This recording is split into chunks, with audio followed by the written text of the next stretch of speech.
Momentous and historic week for Panorama Football Club, who were able to win their first ever Engen Knockout Tournament, also beating defending champions Kaizer Chiefs on their way to that perfect feat. I'm here now to speak to the top brass, Chairman Achilles Lambrus. How do you reflect on the journey of Panorama Football Club? I'm sure it's been a long time coming for you guys to get such a feat of winning the Engen Knockout Cup tournament for the first time. When you finally saw the team get over the line, what was the initial reaction? Good evening. It's been a long journey, 5 years in the making. When they won the tournament was unbelievable. You know, the whole achievement of this club has been done by the whole board. We've got a board at this club, strong people who are passionate about soccer, and we work together, great coaches.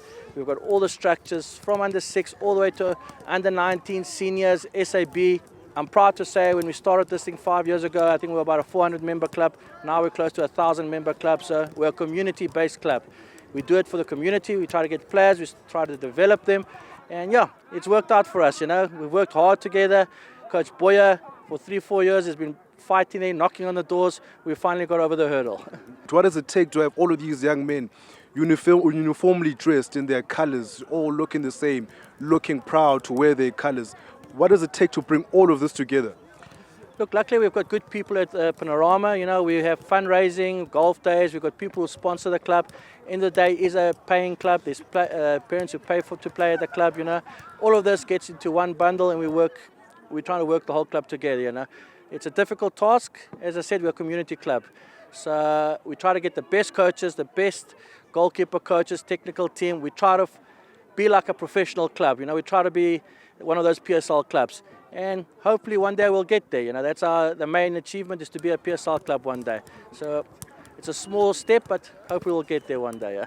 To the Vice Chairman, Ashley Mulligan, thank you so much for your time as well. Let's speak about the feat as well. I mean, you are an academy side, you're developing these players. We spoke off air, you said that you know the role that you play. But at the same time, how difficult is it to keep some of your top brass players away from the big brands like Kaizer Chiefs, Orlando Pirates, who I'm sure are always looking to see who they can take from what you guys are doing over here? So yeah, I think we're very proud as a club. We understand our role clearly in the ecosystem of football, that we're here to develop players. As the chairman said, we're here to develop those players to go on to better and greater things. We don't have a PSL status, so we understand. Yes, it's our dream to get to PSL status at some stage, but we know that we're there to develop those boys and give them the conduit to be able to go on to the bigger and greater things. And the professional clubs, believe me, they come knocking. There's many Panorama players that are currently playing for the professional clubs in various leagues in the. One of those players was Tato Sibia, who won the AFCON with the under-20 side as well. I understand he cut his teeth here as a young man, shy at the time. Talk to us about the development of a player like that, and then seeing him go on to win such big things with the national team.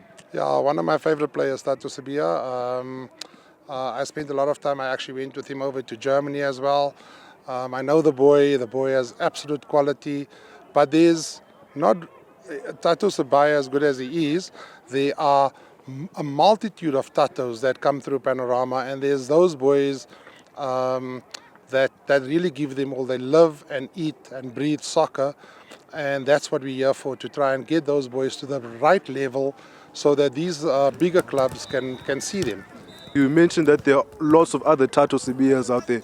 I'm sure at the club right now there's some players you're very excited about who we might be able to see prominently even in the professional ranks not too long ago. There's some names that you want to put out there to the public and say these are the kids that are up next. Yeah, listen, we absolutely have the talent at Panorama because we compete week in and week out in the GDL with the professional clubs among some other clubs. And I don't want to single out boys, because the team that won the Engen, that team is a bunch of boys that the reason they won that tournament is because they played together as a team. There weren't many stars in that team. But I can guarantee you that post the Engen, we've got 20 stars there. And the bigger clubs are going to come knocking very soon. I also just want to also mention with the chairman maybe forgot to tell you about as well is that we also one of the clubs that has the biggest ladies football within our club, and we must honor the ladies. They also partook in the Engen tournament, and they did us so proud. So yeah, so that's what Panorama is about. Thank you so much to both of you gentlemen. We wish you all the best of success going forward as well into the next competition, and you can hopefully defend your title there. Thank you so much for your time. Thank you. Well, that was the top brass of Panorama Football Club. Then the 19 side, of course, just emerged victorious in the Engen Knockout Cup tournament last week, Sunday, upsetting defending champions Kaizer Chiefs 2-1 to claim their first ever title in that competition. For Newzroom Afrika on channel 405, I am Yolulwe Qoshe in Report.